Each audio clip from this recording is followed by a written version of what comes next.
Wow. Rock and Thanks roll. very much.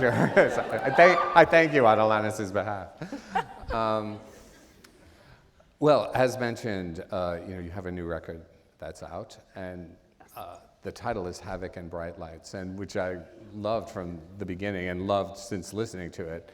Wanted to ask you about the title. It's obviously a very interesting couple of things to put together. What made you call the album that? I am a Gemini by trade. Oh, there you go. So I'm obsessed with duality. I'm obsessed with wholeness rather than attempting to be right or to be good. My aspiration is to be whole. So that means whenever someone is sharing with me the light aspect of something, I'm immediately drawn and curious about the darker aspects and vice versa. So Havoc implies the recovery journey and the challenges in the underbelly of addictions and the main impetus behind going toward addictions, which in and of themselves seem pretty neutral to me. They serve a purpose of often just having us not feel certain feelings that we're afraid of. So I touch on that in a song called Havoc. And then Bright Lights has a double connotation for me, one being the bright lights being in the fishbowl of fame, and I have a song called Celebrity where I comment on that. And then also on a spiritual level, just really believing that we're all lights, we're all pilot lights, and some of us are, turning it into raging fires, and some of us keep it really, candle-esque, but that we're all lights and spiritual creatures in human form. So as best as a title can encapsulate a whole gamut of emotions, I do my best. Well, one of the things I read in reading about the record and in some interviews that you've done is that you talked, I guess you'd written a lot of songs for it. And I wonder if you could talk a little bit about, what was driving your creativity? What was making you so prolific during that period? We wrote 31 songs for the record, and we had to do the Sophie's Choice process of whittling it down, which is torture, pure torture. Well, when the anniversary comes along, Yeah. all the rest of them can come out. Or they might just go away, and I can be abundant and know that there's more where that came from. But yeah, what was your question? You said what was the What was driving all yes, the kind of why? Yeah, precisely. It's an imperative for me. If I'm not writing articles or having conversations like this or in the public eye, I start eating my own hand. I start feeling like I'm imploding, or I get really depressed. So basically, it's a survival strategy, and I do have these gifts, and I feel like if I don't use them, that things start going terribly wrong. So whatever form of expression is calling at any given time, I have to bow down to that and just listen and heed. That became my credo and my mantra for a while, to just listen, whatever we want to call it, to the messages or to the nudges or, the voices in my head. Some people get scared when I say that, don't worry. And then to heed that, to take action on behalf of that and have that serve as my thank you to God for these sweet gifts that I've been given, even though sometimes they can encumber and sometimes they're daunting, but ultimately I feel most connected to life, to God, to my friends, to my loved ones, and to my own very self when I'm using my gifts. When you talk about that listening process, which just to stretch it out a little bit, the idea, I assume, of just kind of letting things come in, taking things in, and being alert to what's around you. Mm-hmm. Obviously, with someone with your level of success and the demands on you and the distractions in many ways prevent that. And you end up feeling kind of depleted often, I would think. Mm-hmm. How do you carve out that time, or how do you just create that space for yourself to be able to be free and allow those things to kind of flow in and for you to respond to them and create? Great question. Sometimes I do it by just being silent, and I share with everyone around me. I think we all live, frankly, in a work-addicted society. It's the addiction that is respectable, in that if we work till 4 a.m, people celebrate that and pat us on the back. But if I did heroin till 4 a.m, there'd be an intervention. So I surround myself with people who have a general sense of how to protect and guard not only my but our well-being. And I said the other day with the people that I work with that working with someone who's at 60% of their capacity is torture for me. But working with someone who's working at 120% of their capacity doesn't feel great either. So 100% is lovely. It's obviously a great opportunity to, for your creative work to be your work, you know.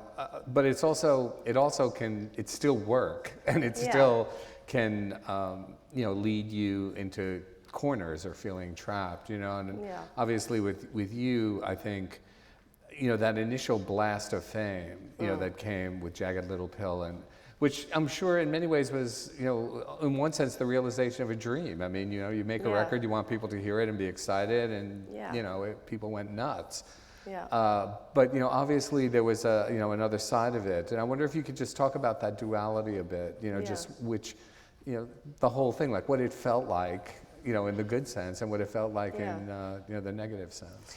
Yeah, the egoic part of the journey, you know, I was sold the same bill of goods I think that we've all been sold in the Western dream, to chase the proverbial brass ring, and I grabbed it and swallowed it around the Jagged Little Pill time. You know, the Western American dream as such is fame, wealth, and staying 21 forever, and I was 21, so that was convenient. So you started in exactly the right place. Yes, I'm the right age apparently, and there was, you know, the wealth and the fame and all of that came with it. But I found that fame, in and of itself as an end, was relatively hollow. There were some fun trappings. I do love me my 16-inch heels and the glitter and the sweaty fun times, and the lovely tables we get at restaurants sometimes is really awesome. But in and of itself, it was pretty hollow as a goal. So I left after the Jagged Little Pill tour and went to India. And then in the late 90s, I really started seeing fame as a means to an end, that it could help me serve my agenda of, you know, being of service. I think all artists are social activists, whether we want to be that or not.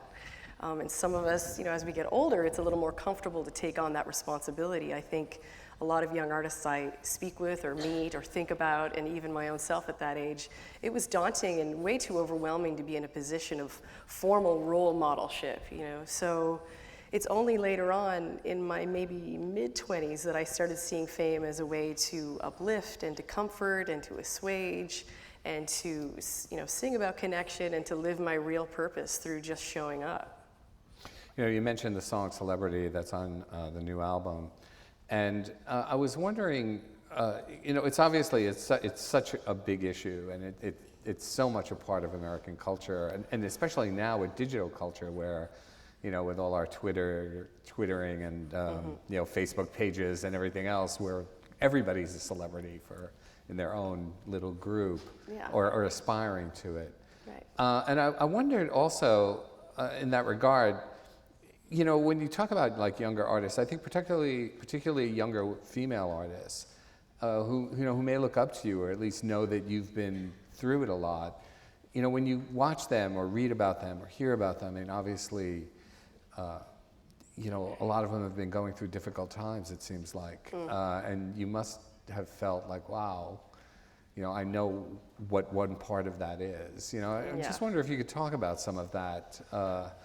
You know, a sense of, you know, the kind of allure of that, and, you know, your feelings about, you know, the people kind of following down the path who maybe, you know, are getting caught up in it a little bit. Well, part of the bills of goods that we were sold about what fame would afford was that it would afford high self-esteem and connection and a lot of fun, and certainly there are aspects of that, but it was quite disillusioning to see that it really just amplified that which was already there. So if there was any element of self-doubt or self-hatred or you know, unhealed trauma, that was just amplified by fame. So, and we all have different strategies of how to survive. So my personal strategy was to implode and then explode through art, you know. And then some young people that I see in the public eye, their strategies are to explode and to act out. It's all the same movement of, you know, this rage at having the attachment stage of development and the rage of disconnection. It's us protesting the disconnection, because I think part of the reason why we chase after most things when we're doing it unconsciously is because we're craving this deep sense of connection that is our birthright, you know. So when I see people acting out, or, you know, there's a continuum of it, right? So on one end there's suicide, and then on the other end it's avoiding fame at all costs, which I know a lot of people that think fame is a dirty, dirty, terrible thing to be avoided. So if it is part of your calling, you know, there's a way to process it, I suppose. It took me a long time. I still had PTSD for a very long time, and I probably still have it, actually. How would you characterize that? I mean, what were the symptoms of it?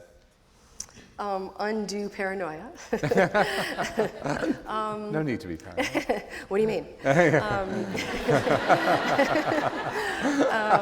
Perfect.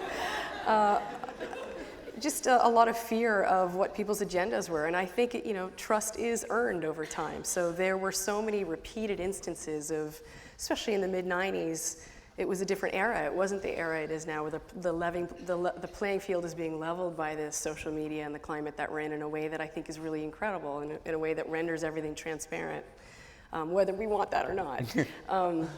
But back during the middle 90s, it was really overwhelming to go from being the people-watching, temperamentally sensitive creature that I am, where I would just behold humanity around me, and sometimes I dip my toe into some connection and intimacy. Still terrified of it, but working on that. And then all of a sudden I became the watched one. So that was hard. I don't even know if I'm answering your question there. Well, I think, I think all of these things, kind of tie in. Yeah. Because, that was a very specific moment, it seemed like. Mm-hmm. That thing where, somebody could come out with, a debut album. Ordinarily, in the past, up until the 90s, it seemed like, an artist would come out with a record, it would do okay, the next one would do a little bit better, then, right. They'd make 3 or 4 or 5, and then they'd be really big. Right. Whereas there was that moment in the 90s where, someone like yourself could come out with a record, and it's more or less your first record. Yeah. Your first record kind of as you. First international record. Yeah, and suddenly it's just so big, and it's something that's happening before anybody's had the time to really kind of go around the block a couple of times and right. build up what you need to kind of withstand right. that. Yeah, that's very kind of you to say. I cut my teeth a little bit when I was a teenage person. I feel like I had a model version of what became the post-1995 experience and onward. So I did get a little bit of practice. Enough practice even back then. There was a period of time where the records I made when I was a teenager, there was an opportunity to sign with Atlantic, I think, and I was asked whether I wanted to jump out of school and go on tour and release a record internationally, and I remember saying no, because I wasn't ready, and I knew that I'd be pulled away from the life that I was used to, and I just knew that I would fall apart because I was too sensitive and not quite ready for that experience. So by the time I was 19 and moved to Los Angeles, I'd been writing with a lot of different collaborators, and I remember just not wanting to stop until I wrote a record that I really felt represented that period of time. And then I met Glenn Ballard, and we did that. That was a big transformation. Can you talk a little bit more about that? I mean, just, when you just started working on that record, what were your goals? What did you really want to do?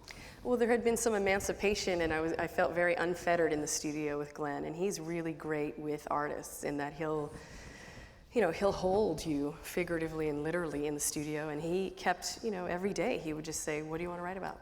Whereas other artists that I was collaborating with, they very much had an agenda of what they'd envisioned the song being about, which kills the process for me, because I think part of how I can connect with the divine and how I can channel without being too precious, that is really what the process is like. It requires this confidence to even show up, but this profound humility as well. So if there's too much of an intellectual agenda going into the songwriting process, there's not enough of that humility to really just let the song be what it wants to be. So when he would ask you a question like that, like, what do you want to write about today? Suppose the day was, I don't know, say, you want to know or something. Right. What would you say? Like, would you say, I really want to write, or I've got these lyrics, or would you have something, or would you just start, generating some things, or both, or? It's music and lyrics at the same time. I would come into the studio, and I still do this. It's the same process to this day, and it's fortuitous because we built a makeshift studio in my home for this last record, and I was breastfeeding. My son was 5.5 months old, so this process being what it is, which is an accelerated process, so the songs would be written in about 30 or 40 minutes. Wow. As quickly as we would write them, I remember just thanking sweet baby Jesus that it would happen as quickly as it did, so I was available for my son. But that precedent was really started with Glenn.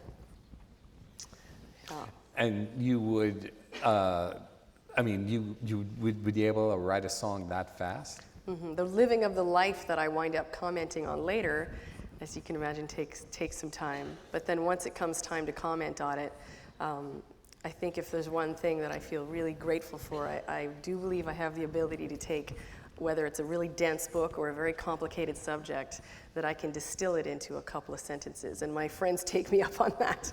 They'll say, that book looks great. Why don't you read it, Alanis, and tell me what it's about? Fantastic. I'll be like, I'll be right back. That's what Twitter's for. Yeah, exactly. I feel so used.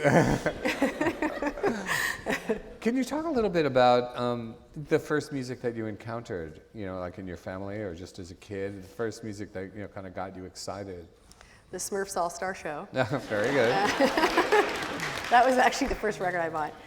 But my parents took me to see Boney M in Germany, I believe. I came to find out that they were a Milli Vanilli-esque act. So that was the first illusion shattered. But I was still enjoying the show, so what are you going to do?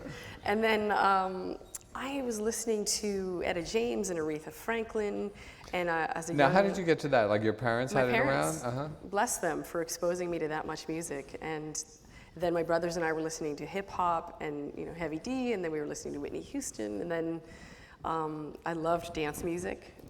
I lived to dance, so we would be listening to dance music. And then my dad was a huge Bob Dylan fan, and he was a huge Leonard Cohen fan, so that was always playing in our house. So my sensibilities were eclectic, and they've really actually culminated in this record, because I feel like this record touches on all of the soundscapes that I love the most. Well, talk a little bit about that, because there is a kind of variety of sounds on the record and a variety of moods, I would say, because, each time I tried to fix it, it seemed like the next track went to a different place, Fix it? Well, fix it in my head, Oh.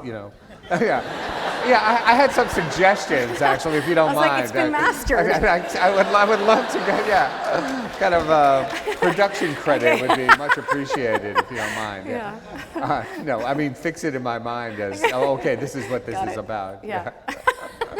Fantastic. Okay. You can see that's part of my PTSD right there, too. Yeah, it's just the paranoia is definitely Too much coming to the fore unsolicited here, advice yeah. over my whole lifetime. There was a period of time I had 25 opinions in one day hurtle toward me. Hadn't asked for one of them. Didn't need any. Didn't really need them, although now I have a few friends that I ask for advice from. But Guy Sigsworth is a savant with music and with technology in general. And the songwriting process with Guy is lovely. He's very tapped into his masculine and feminine. So, we'd write together and we'd philosophize and then we'd cry together and, we would just have a whole experience together. So that felt not unlike how I felt with Glenn Ballard, although they're very different creatures. But Guy offered the safety and the ceilinglessness in the writing process. And then Joe Chigarelli, as a producer, came in later and he offered this really modern, warm, rock, earth sound. So the blending of those two really nailed my two favorite production approaches. Now, you mentioned, having become a mother, and, how do you feel like that affected your writing? Did that affect, obviously it affected how you made the record, I'm sure. You went through all of the exhaustion that everybody goes through. Yeah. I wrote Guardian. The first song that I wrote for the record was the song Guardian, and the chorus is about this mama bear that emerged and that I could actually appropriately channel into a relationship, as opposed to my having been rescue mission-esque or mama-esque in relationships with ex-boyfriends or just inappropriately in professional dynamics. Finally, there's this human being that's appropriate for me to be a mama. You are, in fact, Yes. it's not just a metaphor. Yes, Yeah. there's nothing wrong with this thing that you're doing. Yeah.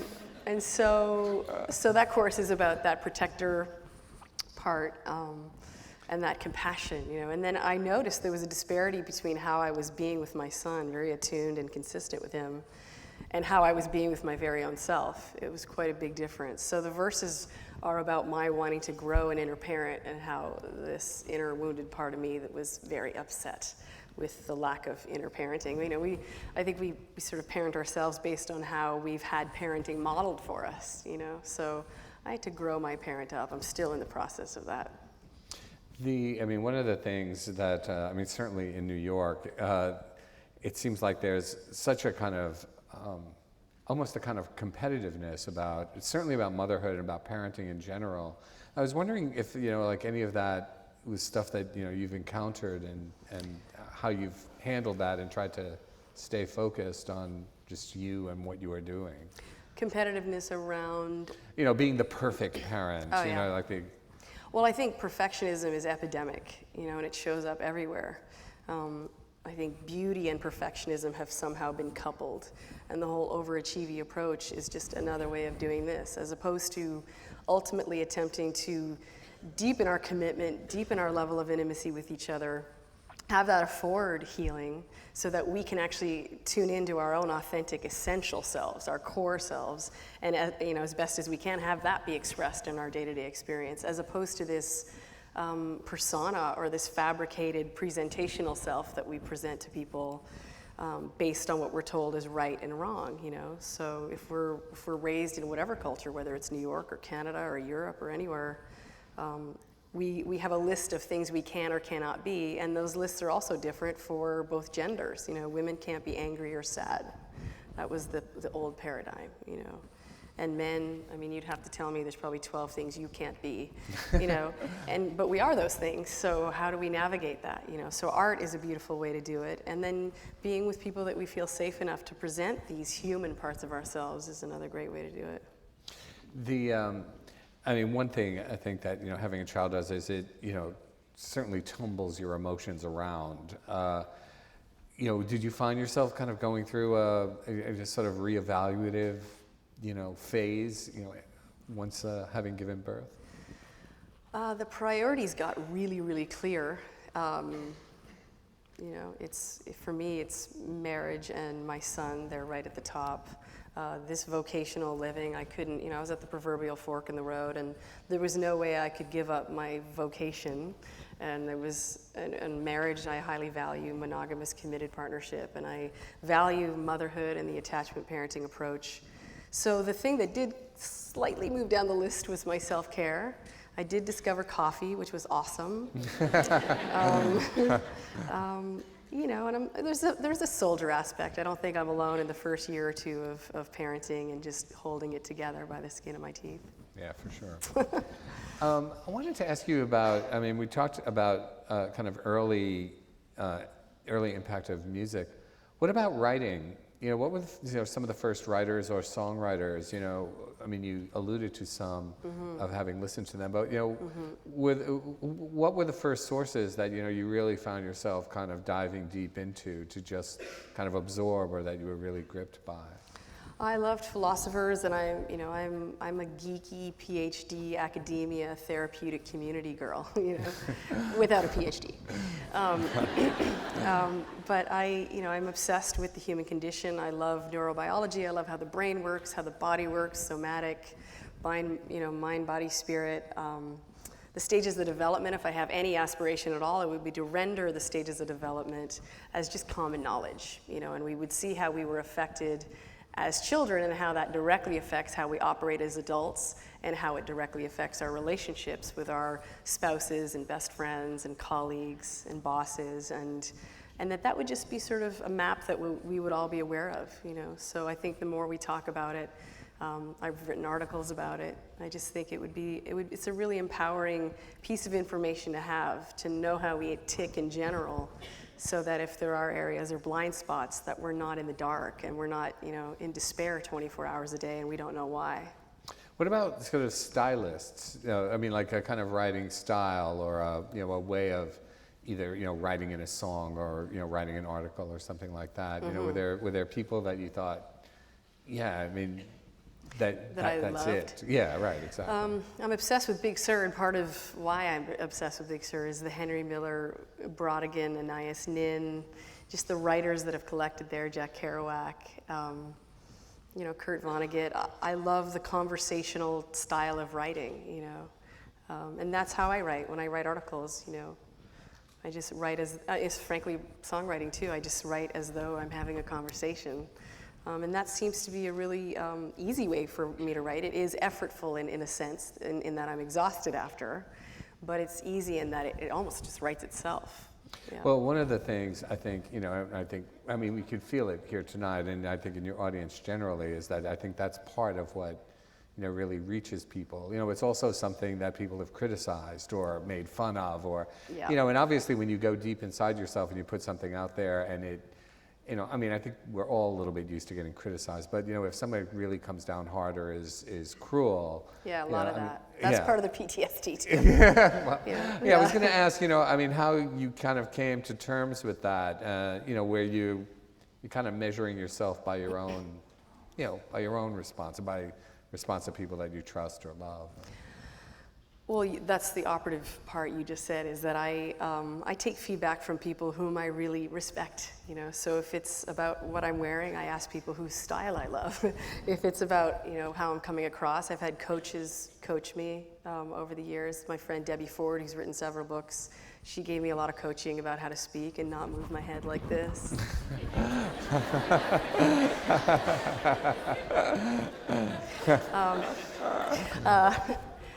So yeah, I do solicit a lot of feedback from people, but I'm very, very discerning about who I solicit it from, and I don't go onto chat rooms.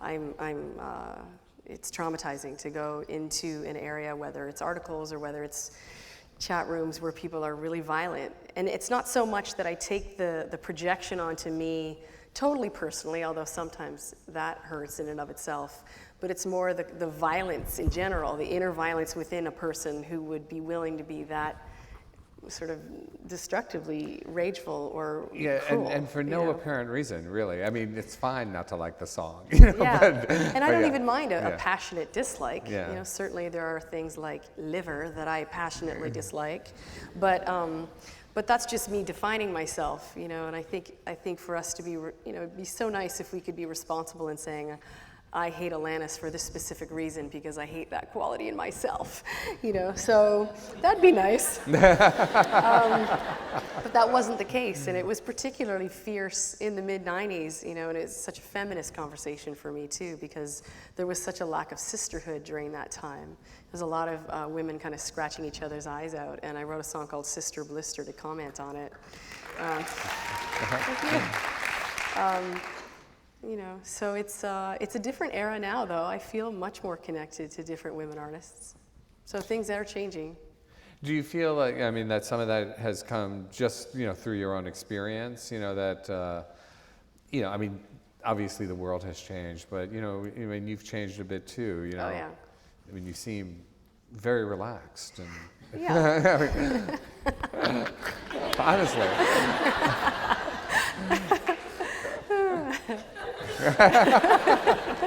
That's great.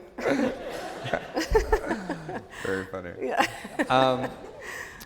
Well, talk a bit about performance. That always was a kind of context in which, you were, when you talked about that thing of channeling emotions and letting them loose, performance is obviously a place where, it's great to do that. I was wondering how, the idea of performing, the experience of performing, has kind of evolved for you over the years. Yeah, there's a few pieces to that one. One is that for a long time I almost had guilt being up there because it felt at the time anyway like a monological experience, like it was a one-way send. And I had difficulty receiving to the point where when the audience would cheer, I just would want to hide behind the drum kit. So over the years, I've stepped out a little bit and stood still to receive the energy that is coming in. But I'm incredibly empathic and sensitive, so holding that energy can be intense. Even if it's a high amount of potent love, that can be a lot to hold. So I've had to. That's why I got this tattoo, to kind of protect myself from a lot of the incoming energy. So What's that was the tattoo? one. It's a tiger. You can't really see it right now, but yeah, a sleeping tiger. And then another part of the live performance is that it's like dancing my prayers out. It's this shaman experience for me because I get the luxury, this luxurious experience of being able to run the whole gamut of every emotion without apology, in a way that maybe off stage I would have apology for, or I'd have some resistance to some part of me that I might have shame around. On stage, I don't have shame about it. So if I'm angry or exaltative or infatuated or embarrassed or sad, whatever it is, these emotions are just absolutely welcome on stage. And I also feel like I'm offering it so that people can take that from me. It's an offering that if someone can see parts of themselves in me, I'll dance it for you. I'll cry it out for you. We can do it together. Are there performers that you had that experience watching or listening to? Or? A woman named Gabrielle Roth, who lives in New York, she wrote a book called Sweat Your Prayers, and she has this whole system called 5 Rhythms, and so I think about her a lot. She's been a huge supporter and inspiration to me. I remember watching Jane Siberry. She was the first artist that I saw on stage as a 10-year-old. Anytime an artist steps out on stage, whether it's David Sedaris reading his book or me watching someone paint at a festival, or it's just, I feel honored that they're sharing that part of themselves with me. And my only concern around artistry in general, there's 2 concerns I have. One is that there's this erroneous belief that we can only create if we're in pain, or that, if we're in deep despair. A dangerous message, I think, to send, and I really do believe that it's passion that writes these songs. So certainly it can be passionate depression, although I guess those 2 don't really fit together. Passionate sadness, passionate anger, joy, there's so much passion and feistiness that can move things. Just anything that you really feel. Yeah.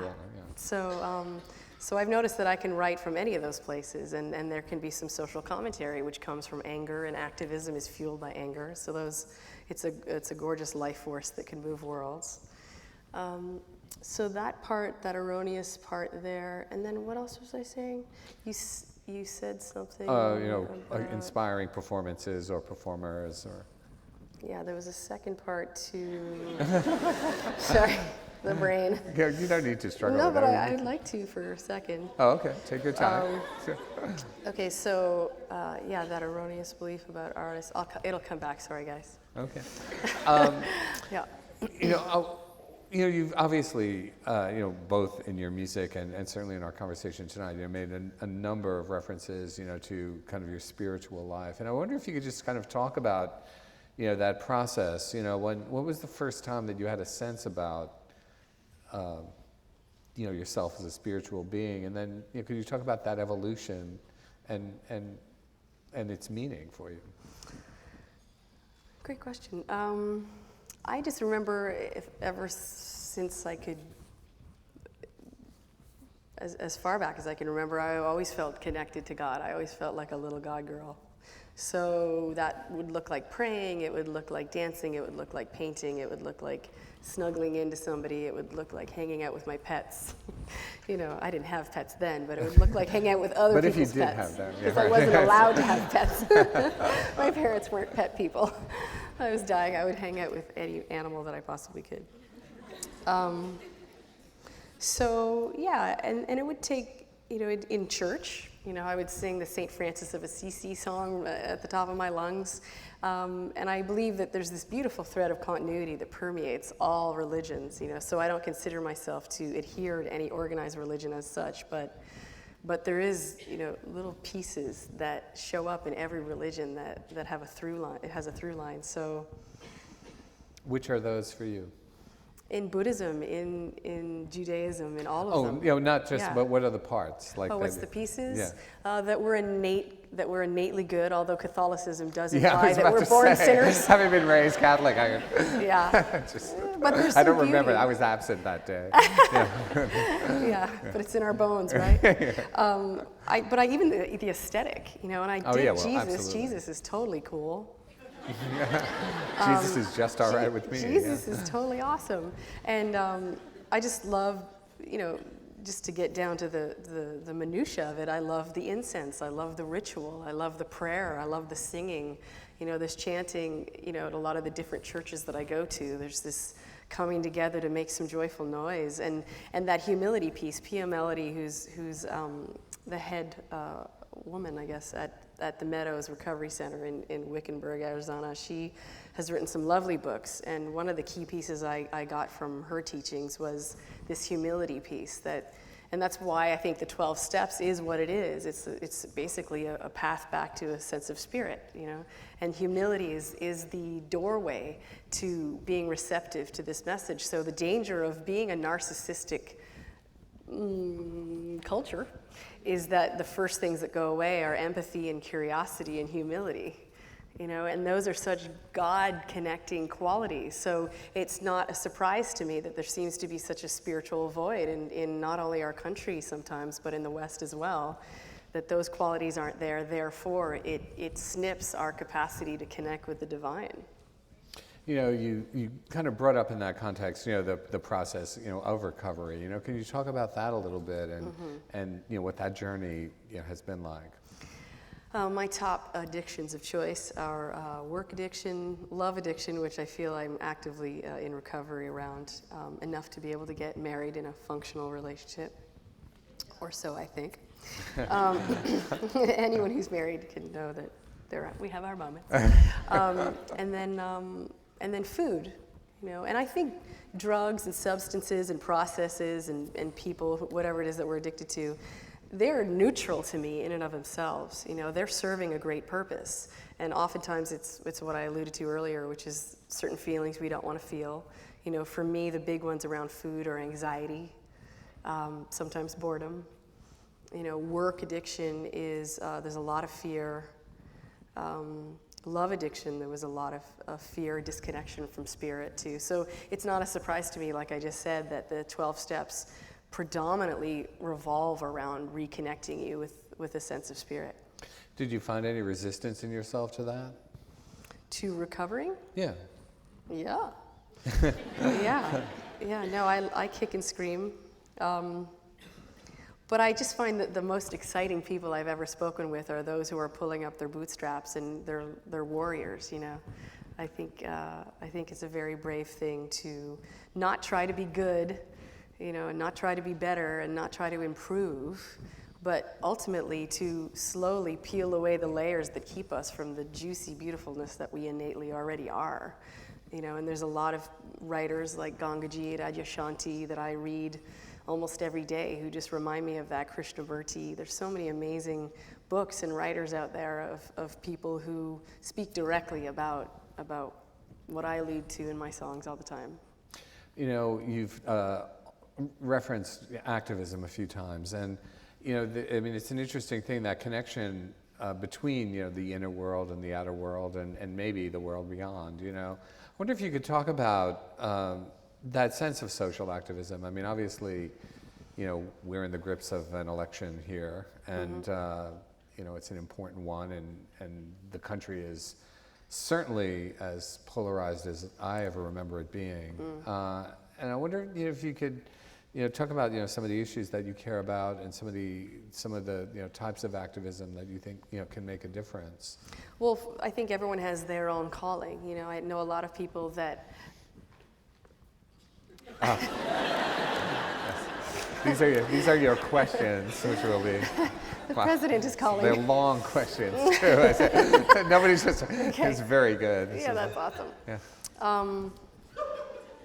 So yes, what was I just saying?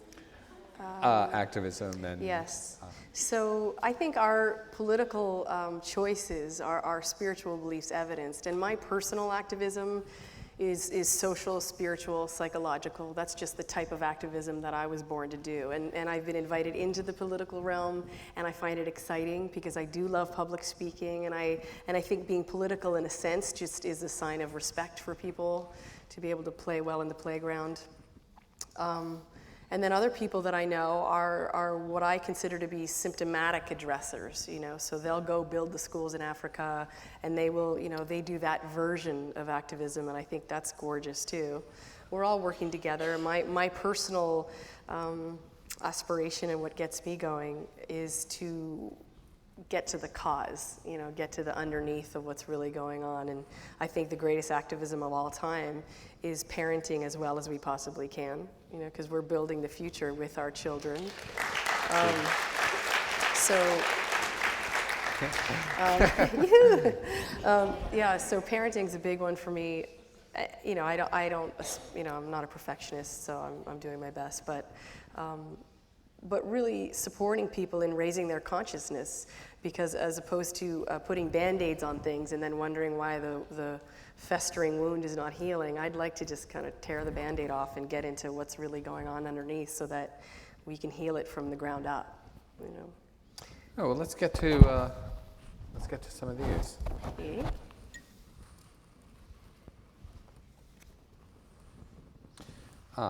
Okay, this is from Sarah with a little note to me at top, good to ask. It says,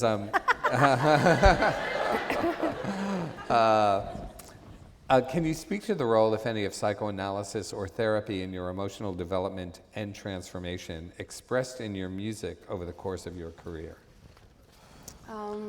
Yes. P.S. By the way, this is good. No, this is important. Okay, great. P.S. Your music saved me. Thank you. Yeah. That's awesome. Cool. Sarah, where are you? Okay. Hi.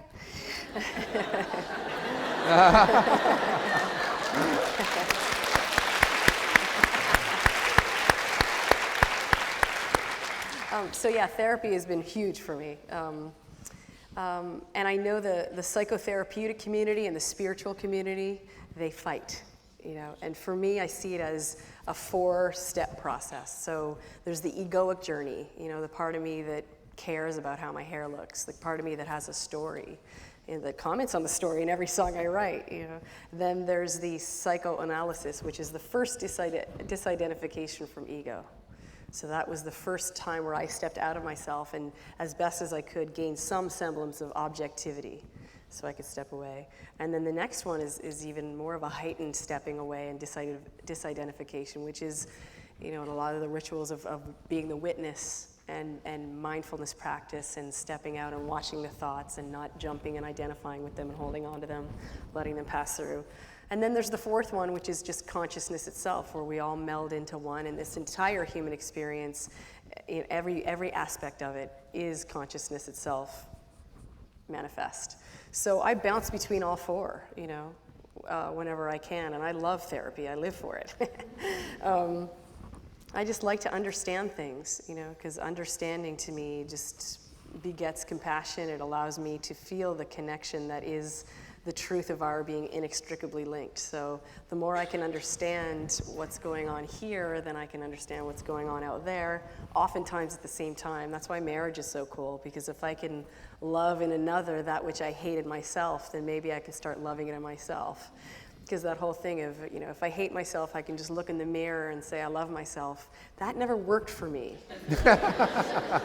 So it's, it's loving what I hate out there, and that's really helped. So relationship to me is a profound spiritual practice, and rendering the relationship dynamics somewhat functional is, by its very nature, a therapeutic journey, So I'm a big fan. We have another question here. Having a religious past like yours, I've had my questions about the afterlife. I was wondering if I could have a couple of thoughts about your current feelings about the afterlife. Sure. We're just swinging for the fences here. No, I love we're it. not, just Let's you get thought that you were gonna small get. talk going. You thought you were going to get what's the third song on your album about? You're like, Are you friends with Madonna?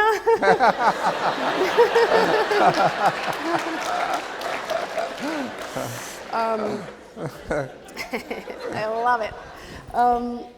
Well, I have some thoughts, and they're just theories. And I think because I'm in this dimension and I'm trying to grok something that is beyond comprehension, it's almost comedy for me to attempt to describe something that is truly indescribable from this perception, from this dream state that we're in. But it's certainly fun to try, and I've heard some amazing versions of it. There's a guy named Dr. David Hawkins. I think he's a doctor.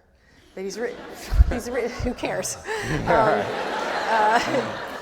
He's written some great books about life between worlds, and reincarnation, and I really do believe that it's an ongoing, eternal consciousness evolution, and that we are brought into this density of spirit in each human form, and that we're all expressing different versions and pieces of God every day, whether we're aware of it or not. And then when the body dies, the spirit kind of dissipates a little bit and can be reconjured when someone thinks about us. So that's just a little theory. But I do believe in eternal. I do believe in the eternal. So that's nice. Okay, I was given a choice at the top here. It says you pick, and there are 2 questions. Okay. And the one I'm picking is writing songs always rather difficult or rather easy for you? Can you name one of your easiest and one of your most challenging?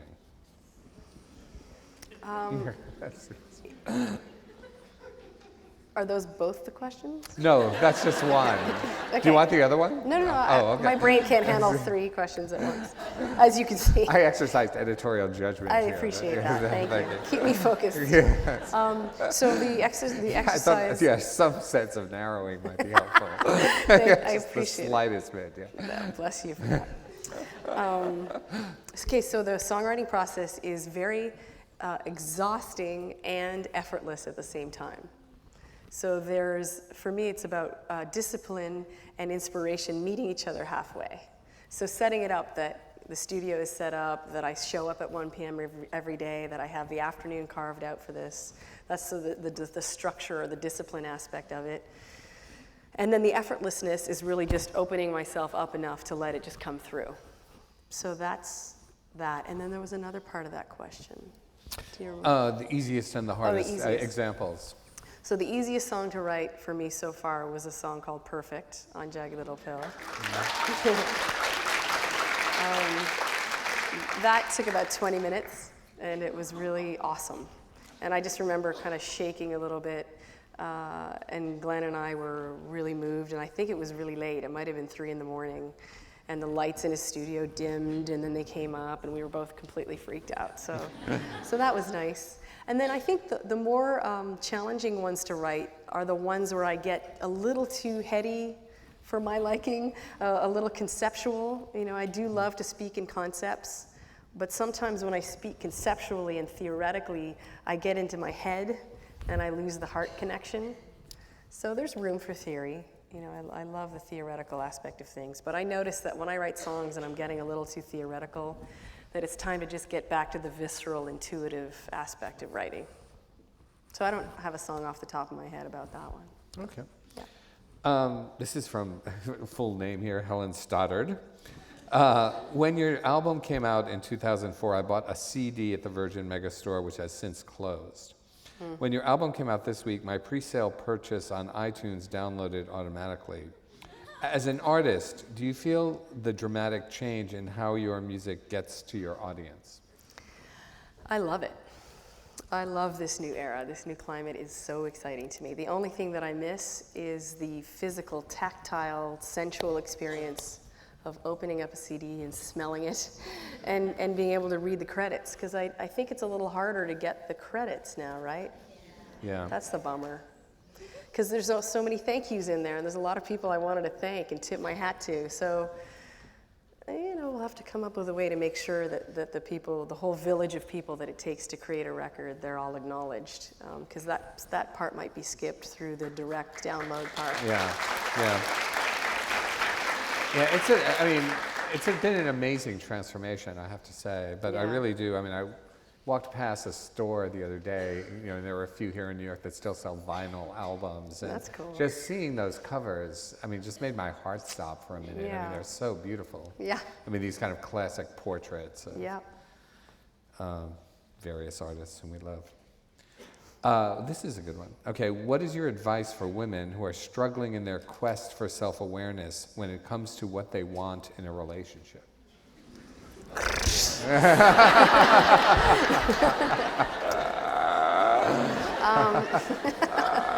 Do you have 17 hours? Okay. Are you here, the person that wrote that question? It better be. I mean, this is... Are you brave enough to say that you're here and put your hand up? No. Oh. Well, that's hard. I mean, you know. Because I would love to know a specific question. But if I were to do a broad stroke, are you okay with a broad stroke? Okay. Well, I think I'll just say a couple things that come to mind that have helped me over the last few years. The women's movement was such that there was a period of time where we were property and we were owned and we were decidedly dependent for that. And then we segued into the burning the bra era of individual autonomy. Neither of those two eras afforded any love or connection. It just was a pendulum swinging, no connection really afforded within either of those kinds of dynamics. What's available to us now in 2012 and onward is this beautiful interdependence where the women's movement afforded this capacity and this ability and this opportunity for us to be empowered, but then to combine it with this vulnerability of saying, I'm empowered and I need you, I'm a social creature. You know, there's so many gorgeous tests that have been done in the therapeutic and research community around how much we need each other and that we're social creatures and that we die without each other. And that we're profoundly undertouched as a Western culture, and a lot of that is because we're terrified of sexual impropriety and sexual harassment, but then it just winds up that nobody's touching each other, nobody puts their hand around each other's shoulders, and we're all terrified of that. So what's exciting about this era as a woman is that we can be empowered and we can reach out and say that I need help and that I need you. So that's lovely. And then another part that has very much helped me over the last couple of years is coming to terms with the fact that I'm an alpha woman and that there was a day where women like me, and there's tons of us, would be burned at the stake. We'd have our heads chopped off. And now we're actually being championed and celebrated for who we are. Yeah.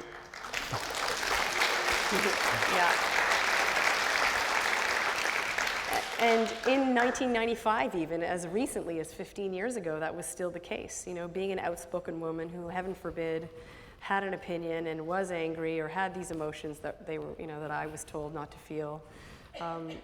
You know, that was met with a lot of anger and a lot of misogyny and patriarchy and chauvinism was and frankly still is in some ways slowly starting to go the way of all things. So there's never been a better time to be alive as a woman than right now, I think. Save for the gorgeous dresses in the 1800s.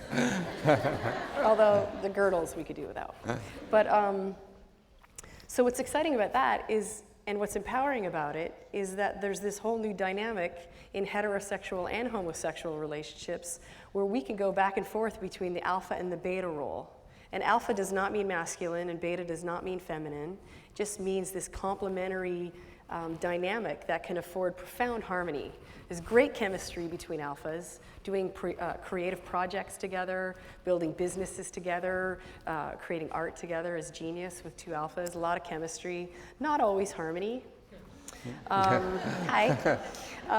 So for me, it was really where I feel the rubber hit the road for me was when I really claimed that I was an alpha woman and that I was a feminine alpha woman and that I would probably be most complementarily connected with someone who is an empowered beta male.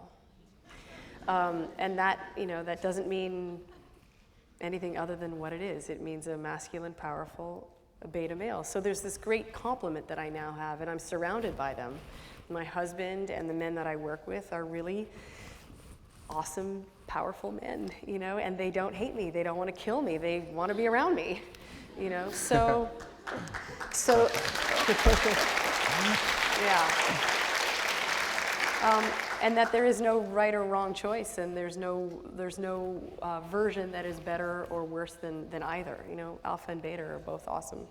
So for me, it was about really coming to terms with who I actually was.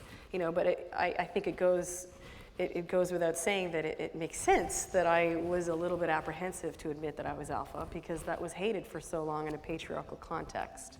So the context is changing, thank sweet baby Jesus again. And that's helping relationships have more harmony. And marriage now is actually seen as a hotbed for healing, and not just marriage, just committed partnership, that it's seen as a hotbed for healing, rather than, I was bicycling in Marin one day, and I came up with 11 reasons why people get married, and they're all valid. Companionship, starting a business, having a baby, for religious reasons, tons of really beautiful reasons.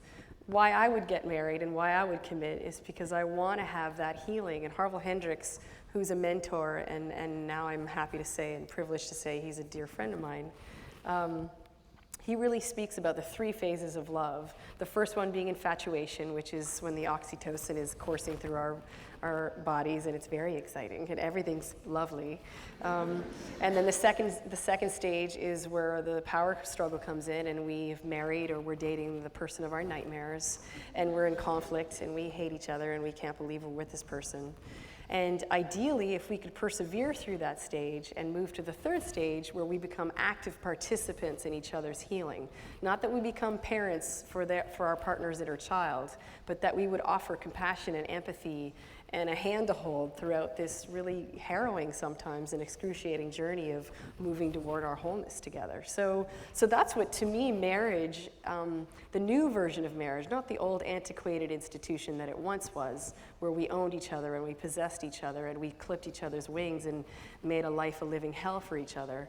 But this whole new version of marriage and commitment, and I use marriage and commitment in the same way with each other.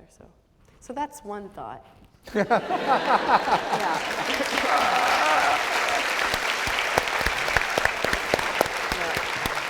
Sensational. All right, we're just keeping the pace right up here. You speak of duality and darkness and light.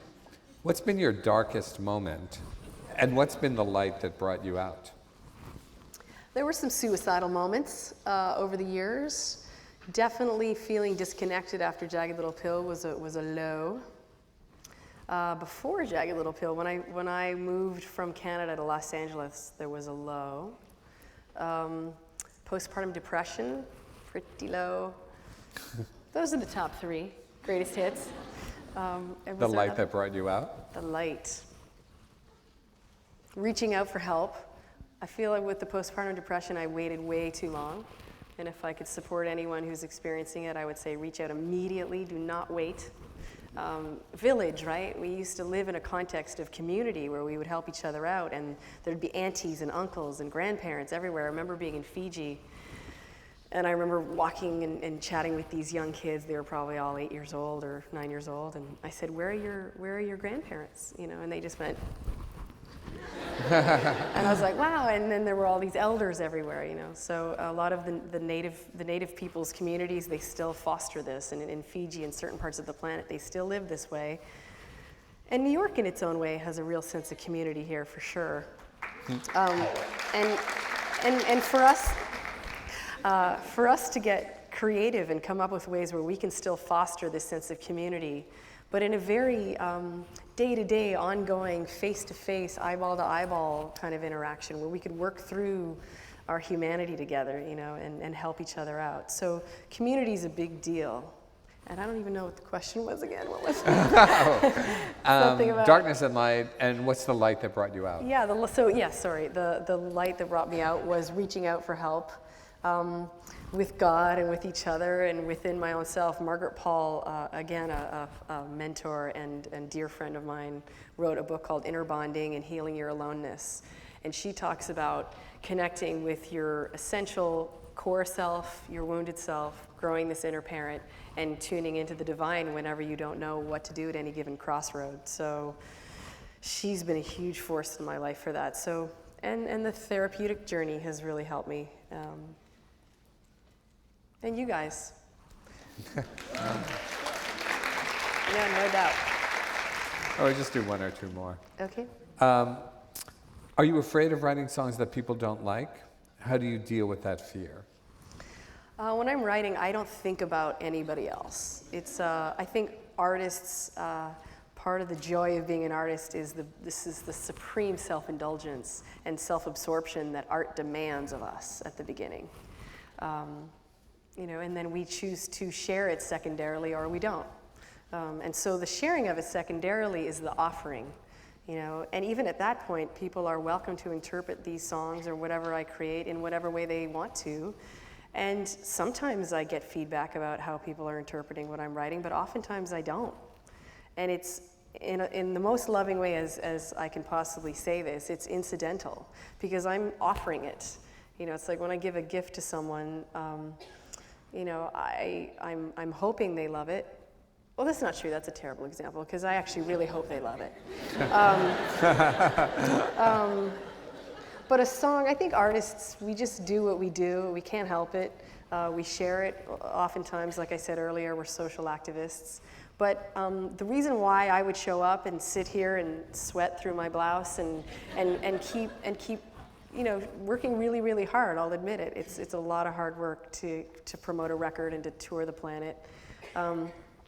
Is to offer these songs to people, offer people opportunities for them to define themselves in accordance to what it is that I do. So first it's for me, and when I'm in the studio, I'm thinking about nothing else other than this self-expression, and it's super self-absorbed, but it has to be, And then secondarily, it's the offering.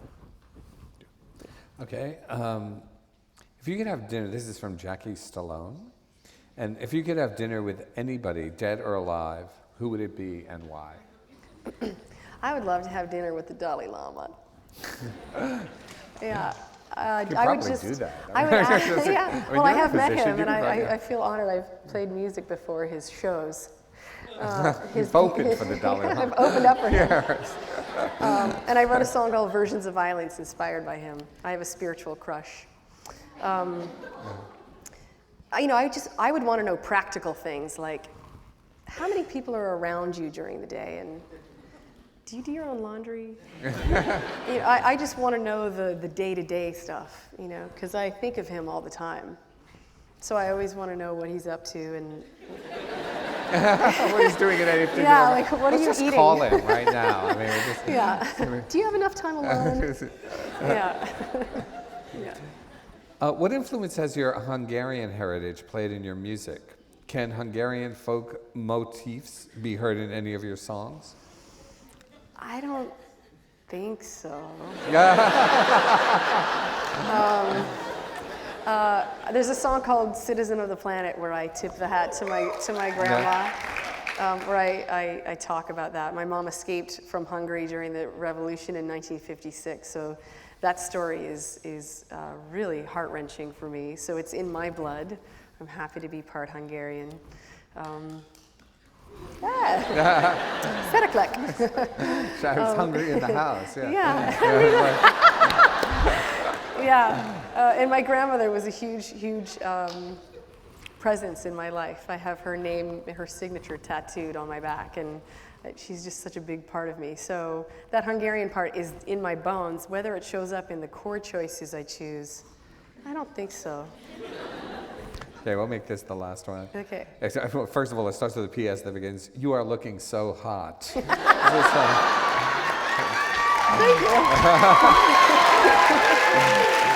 I think we could all acknowledge that. Thanks. I realize this may be a biased response because you are Canadian, but in all your travels, where do you feel is the best place to raise a family? Canada is pretty cool. Yeah, Canada's awesome. I don't know. There's a charm to each of them, I have to say. I feel this, that we're all archetypes, and that we show up, all us doppelgangers and all us archetypal continuity. It shows up all over the planet, no matter where I go, whether it's Japan or India or Asia or Australia or Canada, Europe, all over the place. I just see us archetypes, us kings and queens and pages and princes and jesters, and we show up in all these unique forms, but there's some through lines through all these cultures. So But I do think Canada is a pretty cool place to raise a kid. Yeah. Well, listen, I'm chagrined by those questions because they were all so good. I mean, Yeah, you have thanks. really been a fabulous group of, and audience. Yeah. And Alanis, thank you so Thank much. you. This was a great Yeah. time. Thank you.